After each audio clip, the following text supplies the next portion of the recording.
Estamos de volta com o nosso convidado de hoje, o jornalista e escritor Carlos Marcelo. Bom, Carlos Marcelo, você fez recentemente um artigo, ano passado, né? Crimes Sem Fronteiras, Exatamente, onde você faz uma espécie de balanço da literatura policial contemporânea. Isso. Você começa lá com Agatha Christie, que não é bem contemporâneo, mas é quase que o início de tudo, né? Assim... Ali me interessava uma inquietação que me persegue há algum tempo como leitor, né, de romances policiais, tanto os clássicos como os contemporâneos, que é para onde vai essa literatura, né, policial no século XXI, né? E acho que há algumas pistas. Tentei jogar a luz em cima de alguns caminhos que apareceram nessas últimas décadas. Não é um gênero literário que ficou preso ao século XX, quando despontou no mundo inteiro com autores como Agatha Christie, na Inglaterra, P.D. James também, e Georges Simenon, né, na França, né? São os dois grandes nomes, né? Assim, da França e da Inglaterra, né? E depois um pouco nos Estados Unidos, já nos anos 40, com Raymond Chandler e Dashiell Hammett, aí se inaugurando, digamos assim, a literatura noir, né? Que também é muito forte.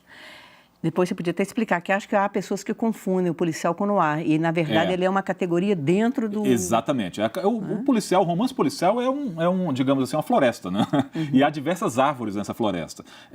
A Agatha Christie explora mais o romance de detetive, de enigmas, né?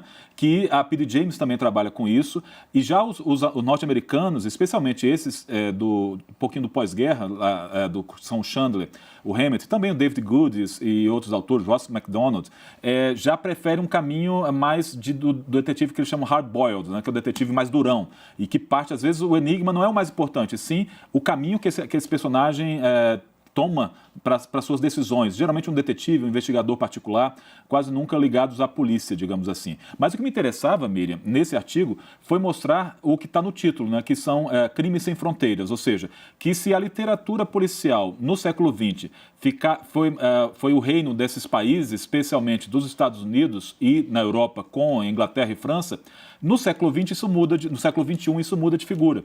A literatura ultrapassa as fronteiras, né, e se espalha pelo mundo com força. Aí sim tem os autores escandinavos, né, assim, e dentro disso um dos meus favoritos é um sueco chamado Henning Mankell, que tem um personagem chamado Wallander, né? Kurt Wallander. Kurt Wallander, exatamente, que é feito na série de TV pelo Kenneth Branagh, né? Maravilhoso. Muito boa, né? Tanto a série e os livros são maravilhosos, por quê? Porque o Mankell traz o contexto social muito aguçado da Suécia, ou seja, inclusive da questão do racismo lá, muito presente. Então, me interessava bastante os autores que não se limitam à questão do enigma policial, né? Porque se a gente partir um pouco do conceito do romance policial, o que seria? Há um crime, há uma investigação e há uma solução, né? Então, assim, no meu romance, O Preso no Paraíso, tem isso. Mas tem também um outro componente que me interessa nesses autores que eu citei e que eu vou citar também. Um deles é o Leonardo Padura Fuentes, de Cuba, que é o contexto social, que é mostrar, por meio de um gênero tradicional, que é o romance policial, o que acontece no seu país e o que acontece com seus habitantes, a vivência de um povo. Então, o próprio Padura Fuentes fala isso, né, que o investigador dele, o Mário Conde, jamais poderia habitar outra cidade que não fosse Havana, porque Havana é um dos personagens dos livros dele, né? Assim como Dennis Lehane, que é um autor que eu gosto bastante também, um norte-americano, que aí sim traça um retrato da vivência mais dura, do lado mais escondido das grandes cidades norte-americanas, sabe? Um lado menos turístico, menos deslumbrado, um lado mais duro até dos losers, assim, dos perdedores da sociedade norte-americana. Então, o que eu tentei nesse artigo foi, primeiro, jogar luz nessa produção contemporânea, e incluindo aí alguns autores brasileiros que eu gosto bastante, entre eles o Luiz Alfredo Garcia Rosa, que traz o romance policial para a camada psicológica e entra na psique dos personagens, inclusive porque ele é psicanalista, né, e então ele traz a literatura do seu investigador, Spinoza, né? Exatamente, que é o nome do filósofo, né? Então ele traz questões até filosóficas para a investigação. Mas de uma maneira muito bem construída, né? Muito, eu gosto muito. Não é uma coisa didática. Não, de forma alguma. E ele traz Copacabana como universo dele também, né? Isso é fundamental. E uma Copacabana menos turística também, sabe? Isso é muito interessante. O quibe que ele come ali naquelas imediações, laranjeira. Quase nunca ligado à praia, sempre mais para dentro, sabe? Daquelas ruas ali de Copacabana, é muito interessante. Então eu gosto bastante.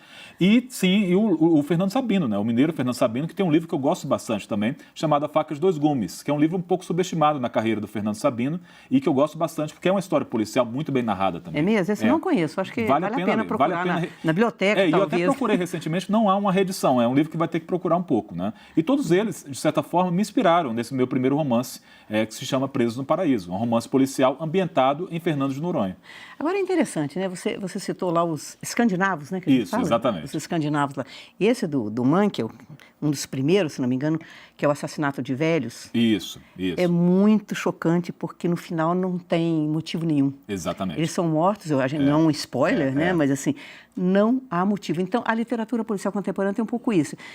Ela se aproxima, eu acho, sempre um pouco da investigação jornalística, porque o que aconteceu, quem fez, quando, como, são as perguntas clássicas do jornalismo.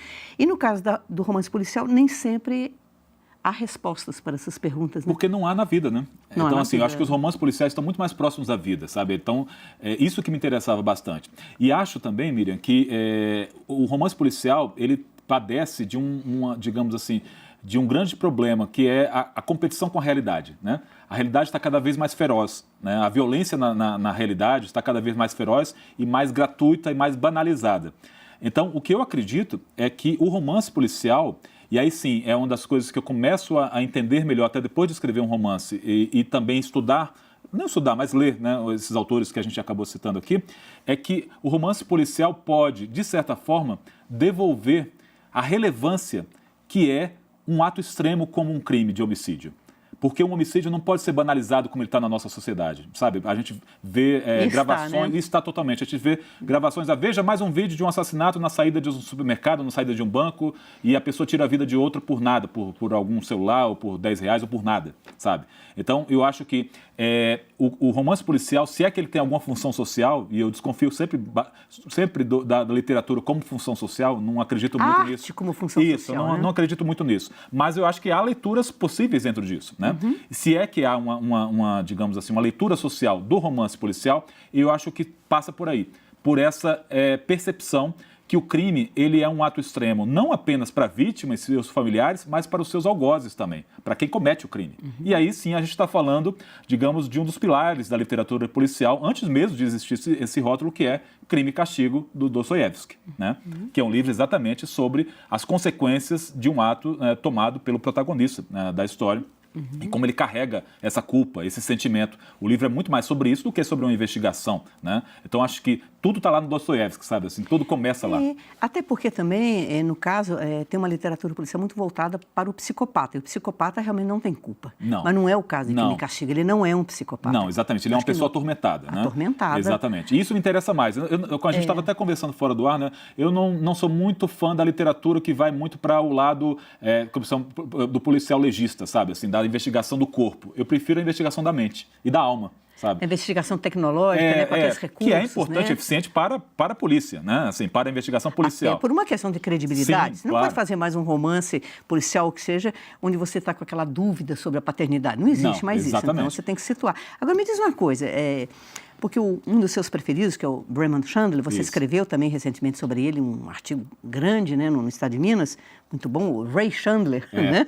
Ray Chandler. Ele pegava muito pesado com a Agatha Christie. Eu gosto da Agatha Christie. E eu também, né? Assim, e eu gosto do Chandler. E aí, como é que a gente faz, né? Mas eu acho que ele fincou a bandeira dele. Exatamente. Precisava romper. Você definiu bem, eu acho que é isso. Ele ficou a bandeira, delimitou o território dele, né? Tem um momento da juventude que a gente precisa meio que contestar nossos pais, né?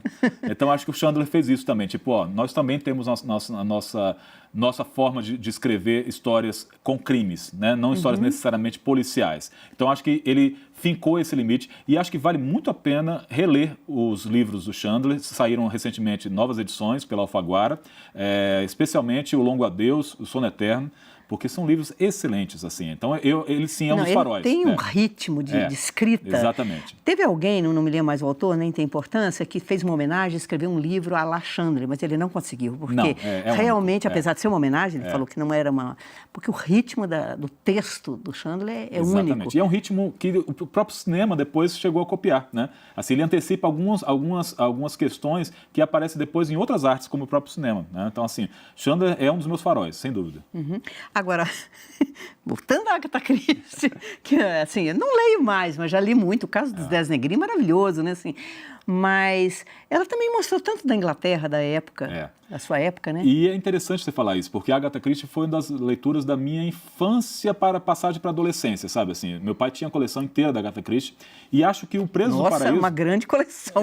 Que ela escrevia proficuamente, né? E acho que o Preso no Paraíso ele é devedor da Agatha Christie na questão da solução do enigma, sabe? Eu não posso dar spoilers, claro, mas assim, a forma que o livro é encadeado lembra bastante um dos romances específicos da Agatha Christie, que eu não vou citar para não dar spoiler. Mas, assim, eu quero dizer que isso me interessava. Isso me interessava, sabe? Esse enigma que é descoberto no final, sabe? Eu acho isso interessante, eu acho que isso não é um prêmio para o leitor, mas, assim, isso é uma recompensa para quem se dedica hoje a, digamos assim, uma arte tão subversiva, que é ler, né? Acho que há duas artes muito subversivas hoje, né? Que são ler e escrever. Tá certo. Bom, vamos fazer um pequeno intervalo e nós voltamos daqui a pouco já falando sobre Carlos Marcelo, o escritor de romance policial. Até já.